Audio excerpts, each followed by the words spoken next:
good afternoon, good evening, good night, whichever time you're listening to this. My name is Trevor Jones, and this is Stewed, a Yacast production. The topic, the word on today, comes from Matthew chapter 5, verse 44. True. And it says, but I say unto you, love your enemies, bless them that curse you, do good to them that hate you, and pray for them which despitefully use you and persecute you. Okay. That comes from Matthew chapter 5, verse 44. Now, I want to go back to that and start with the very first one. But I say unto you, love your enemies. How, as Christians, as believers of higher power, whatever, how do we love our enemies? How do we love people who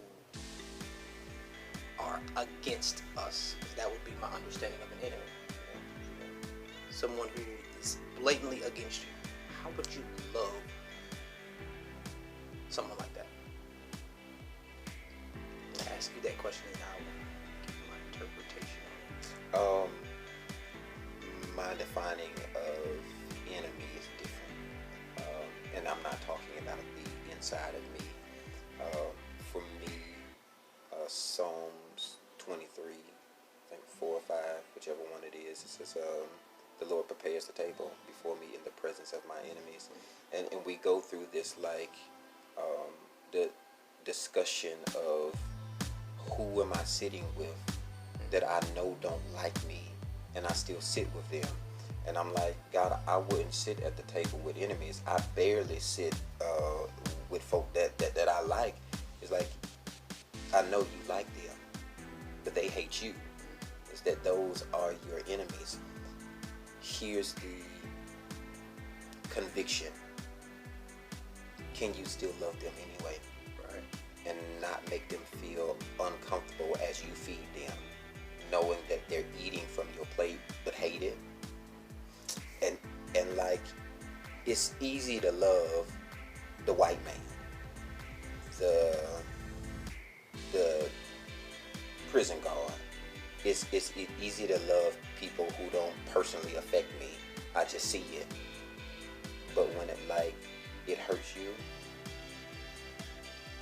because you love it and find out it don't love you back, like, can you still love them and not be like acting weird, acting like nice but rude towards them, knowing that they are not hateful, just an enemy. That's That's deep. Because you'd be sitting at a table with family, not straight, right? With friends, with mom and dad. I mean, really. Mine would be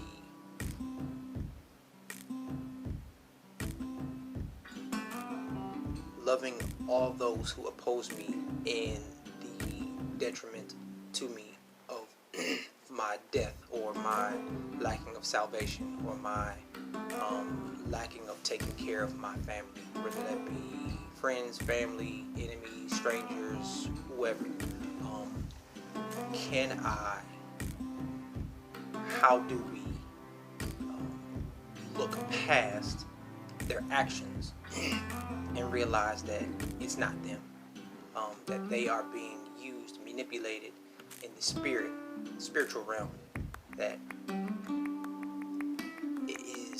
could be for a test of mine, could be to strengthen me, could be to show them a different light, a different way of how to love and how to accept and how to deal with people.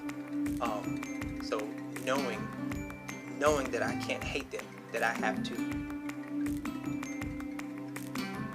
in so many ways accept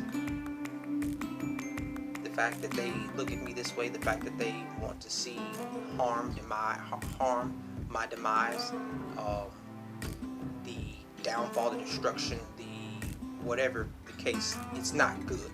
They would call me out of my name. They would call me everything but a child of God. Even people who would seemingly be in the church or a believer not like me or see that that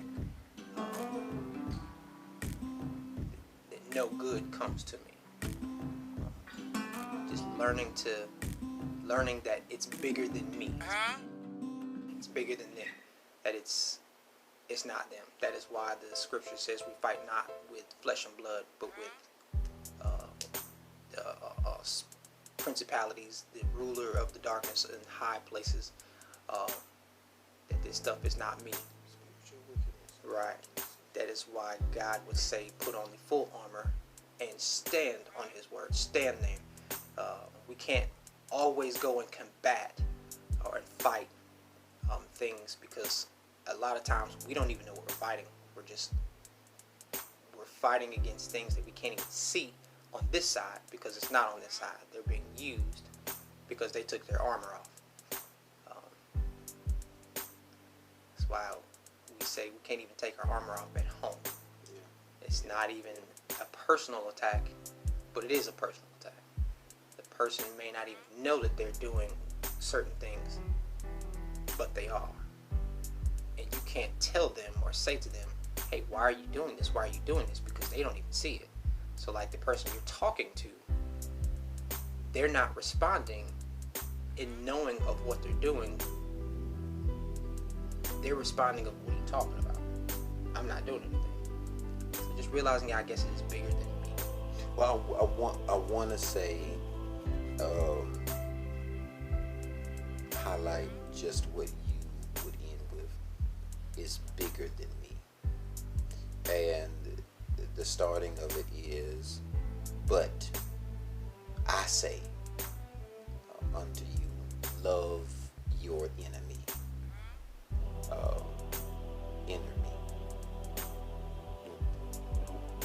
We reflect upon the issues that are at hand, but not the issue that is my hand.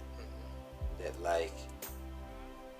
I know it's amidst us to love somebody who hates you. Fine, love your inner you. Where the conviction comes in, because if I love me, I can love everybody else.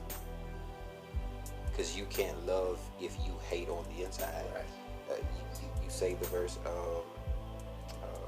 for we wrestle not against flesh and blood, but against principalities, wickedness in high places. I think it's the mental stage of where I defeat me because I haven't learned how to love me. But putting on the full armor, you know, armor, it's not for the outside, it's for the inside of you, so that you'll be able to stand the wiles of the enemy. Know that everything inside of you wants to lash out. Can you love you by suppressing you? Right? Can you love you by blessing people who curse you? Can you love you by doing good to them that hate you?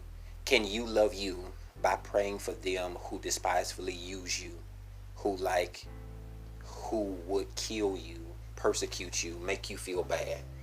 And I know forgiveness is personal. It's for me to set me free. I don't need to forgive you, love you, not hate you. For you, I do that to protect the inner me, so that it don't get the best of me, the wiles of me betray me. And I know one of the things you helped me see a while ago was one of the largest tactics of the enemy is convincing the world that he did not exist. I think that is beyond true. That we'll never see him and be looking at him every single day. Right. I think until we can learn how to take responsibility for like our own actions, our own downfall, then we'll always be bringing up the enemy, not even knowing I am still condemning me, but still not taking responsibility. Love you by doing everything for them, not for them, because you love you. So I'll forgive you. If you accept it or not, I forgive you. I don't cuss at you. I bless you. Even though I know she don't like me, gonna cuss me out, gonna talk about me, gonna be mean to me, like bring all bad around me, that's fine. I bless her. Not for her to be blessed, but because I learned to guard me, because I love me. Because above all else, you're supposed to do what? Guard your heart. Right. Different, but so in that, I saw that. Right. So in that, the putting on the full armor would be caging the inner me. Would be making sure that he cannot come out and lash out against anything or anybody. So it's like, no matter what happens, strike me, I've got the full armor on. I've caged the inner me, the enemy, inner me. The way now I'm like, you know what? You did that out of anger. I'm not even worried about it. Let's sit down and talk on why you did that. Just one more inner me for the wiles, right? So that you'll be able to stand the wiles of the enemy. If the inner you is the spirit you, the breath of you, the God, it's the good part of you, cage it so that I'll know that if I'm not influencing you, you have it so deep inside of you, caged up in you, that even when you can't hear the spirit, you're still responding out of God. Can you love them when nobody else is around you? Do you cuss them or cuss with them, or like conform, confront, condemn them when like there's nobody else around to record you or hear you? Are we being like enablers, or are we like demonstrators to like, this is the power that's inside of me? And no, it don't influence me, but I'm so natural in it that like I can perform even if I don't hear it. Where like there's times where we're so tapped in, where it's like we can be joking and still connect and still pour and be in a sinful room filled with like people who don't know him seemingly, and then like at any moment the word comes up unashamedly, and it's just natural because this cage deep down says hide the word in your heart, and if you train up, then when you need it, wisdom springs up, because he is like the everlasting way all deep down inside you. That's why you didn't give up on hard days. That's why when the enemy tried to come and take you, you weren't persuaded to do it. That's why when everything stood against you and the storms were raised to you, that's why when the waves would come in and be everything that would call you through, that would be like the absolute end of you, not God having raised the standard, but you stepping up on the standard, being like, God is already caged inside of me. He has, you said, it's bigger than me. It's bigger than me. Everything I can't see. That's why I survived. That's why last week you ain't died. That's why you gonna thrive through it and keep on growing to it and keep overcoming it, because he's bigger inside of you. It's not so that folk can see it. It's personal because it's in you. And no matter what he throws at you, you keep finding a place of like, I'm sinful. Absolutely. Don't look at me. Look at the one who's behind me, who's in me, who's around me, who called me.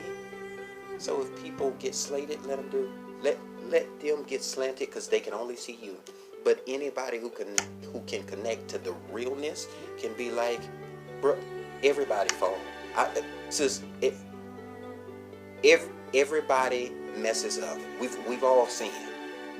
Everybody is imperfect, but connect to the greater man that they can't see, that you know is inside of you.